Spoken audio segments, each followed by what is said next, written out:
परिवार का अजब महल। उत्तरांचल के पहाड़ों में एक पुराना सा महल था, राजमहल। बाहर से देखने पर यह महल बिल्कुल खाली लगता था, लेकिन अंदर हमेशा अजीब सी गर्म हवा चलती रहती थी, जैसे किसी ने भयानक राज सालों से दबा कर रखा हो। इस महल में रहता था राजावत परिवार। दादी राजेश्वरी देवी, परिवार की मुखिया, थोड़ी कड़क पर दिल से नरम। विक्रम, उनका बेटा। मीना, विक्रम की पत्नी। अयान 17, उनका बेटा। आरवी 12, उनकी छोटी बेटी। माहौल बहुत बड़ा था, लेकिन परिवार के लिए एक ही तहखाना माना था, आखिरी दहलीज।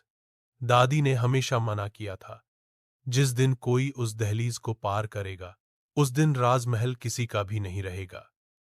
बच्चे मजाक समझकर छोड़ देते थे, पर एक बात पक्की थी, दादी के चेहरे का रंग बदल जाता था जब भी आखिरी दहलीज का जिक्र होता।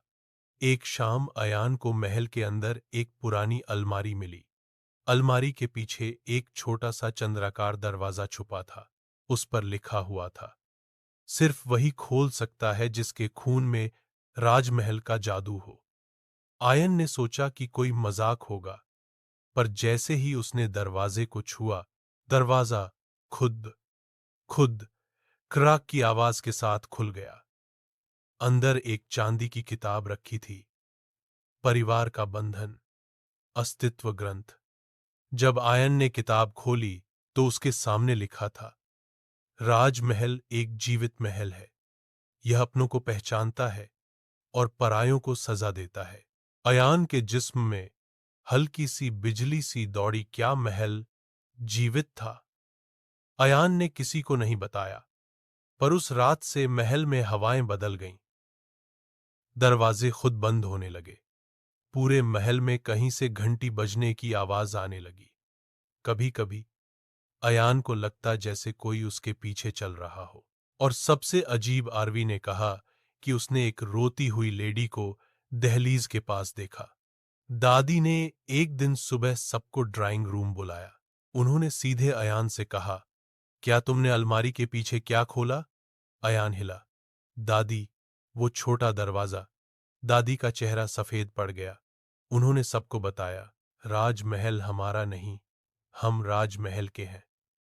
200 साल पहले राजवात वंश के एक राजा ने एक जादू की देवी से समझौता किया था। उन्होंने अपनी वंश को हमेशा के लिए सुरक्षित करने के बदले महल की आखिरी दहलीज को देवी का घर बना दिया। देवी ने शर्त रखी, वंश का एक व्यक्ति हमेशा महल की रक्षा करेगा। परिवार कभी भी आखिरी दहलीज न खोले। अगर खोला तो माहौल का जादू उल्टा पड़ जाएगा। अयान सुनकर शौक में था। उस रात जब सब सो रहे थे, अयान को वही चांदी की किताब ने बुलाया। रक्षक का चयन हो चुका है, तुम आखिरी दहलीज के उत्तराधिकारी हो। अयान डर गया। मैं रक्षक नहीं बनना चाहता था। अगले 3 दिनों में घर में अजीब हादसे होने लगे। विक्रम का काम बर्बाद हो गया। मीना बेहोश होने लगी जब भी दहलीज के पास जाती। आरवी को कोई आवाज रोज रात को बुलाती।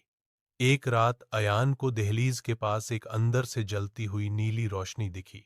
जैसे ही वो पास गया, एक लड़की का हाथ बाहर निकला। अयान चिल्लाया, कौन हो तुम? एक धीमी सी आवाज, मैं, तुम्हारी पूर्वज, राजकुमारी माधवी। उसकी आंखों से आंसू बह रहे थे, लेकिन आंसू आग जैसा चमक रहे थे। माधवी ने कहा, मैं देवी का कुर्बानी थी। मुझे इस दहलीज में बंद कर दिया गया था। अयान, तुम ही मुझे आजाद कर सकते हो, पर तुम्हारा परिवार तबाह हो जाएगा। अयान का दिमाग घूम गया। क्या करे? दादी सच बोल रही थी या ये कोई झूठ? उसने माधवी से पूछा, अगर मैं तुम्हें आजाद करूं तो परिवार को क्यों नुकसान होगा? माधवी ने रोते हुए कहा, देवी ने कहा था, एक को बचाओ तो दूसरा मिट जाएगा। अगली सुबह दादी ने अयान को बुलाया। उनके हाथ में वही चांदी की किताब थी। दादी ने कहा, अयान बेटा, तुम्हें कुछ बताना जरूरी है। जो दहलीज के अंदर बंद है वो माधवी नहीं, अयान। पर दादी, मैंने उसे देखा। उसने अपना नाम बताया। दादी ने जोर से किताब बंद की। वो जादू का जिन्न है। उसका काम ही होता है वंश को धोखा देकर तोड़ना। उसने 200 साल पहले राजा को भी धोखा दिया था। अगर तुमने दहलीज खोली, हम सब बर्बाद हो जाएंगे। अयान का दिमाग फट गया। किस पर विश्वास करे? माधवी, दादी या खुद पर? एक रात अयान ने एक फैसला किया। मैं दहलीज के पास गया, हाथ रखा और कहा, अगर तुम जिन्न हो तो बाहर मत आना। अगर तुम सच में मेरे पूर्वज हो तो मुझे एक एविडेंस दो। दहलीज के अंदर से एक हल्का सा रोशनी का गोला बाहर आया। उसके अंदर एक पुरानी तस्वीर थी। उसमें दादी की दादी दादी के पिताजी और एक छोटी सी लड़की, जिसे देखकर अयान के होश उड़ गए। वह लड़की माधवी ही थी। मतलब वो जिन्न नहीं, सच में इंसान थी। आयन ने तुरंत दादी से तस्वीर दिखाकर पूछा। दादी टूट गई। हां, माधवी हमारी वंशज थी, लेकिन हमने उसे बचाने की कोशिश की, पर देवी ने उसे दहलीज में कैद कर दिया। हमने कभी तुम्हें बताया नहीं, क्योंकि हमारी गलती से ही यह सब हुआ। आयन का दिल भर गया। अब उसके सामने एक ही रास्ता था, माधवी को आजाद करना। चांदी की किताब के मुताबिक आजादी के लिए एक वंशज का खून, एक वंशज की आस और एक वंशज का त्याग चाहिए होता था। पर त्याग क्या? किताब का लास्ट पेज खाली था, जैसे किसी ने जान बूझकर मिटा दिया हो। मुझे यह समझ में आया, तैयार उसका खुद का जीवन था। अयान ने माधवी से कहा, मैं तैयार हूं। पर माधवी चीख उठी, नहीं, मैं आजादी के लायक नहीं, पर तुम जिंदा रहने के लायक हो। उसके आंसू नीली आग बन गए। पूरा महल हिलने लगा। जब सबको लगा कि अयान मर जाएगा, तब चांदी की किताब खुद उज्ज्वल रोशनी से चमकी। उसमें लिखा आया, यह टेस्ट था।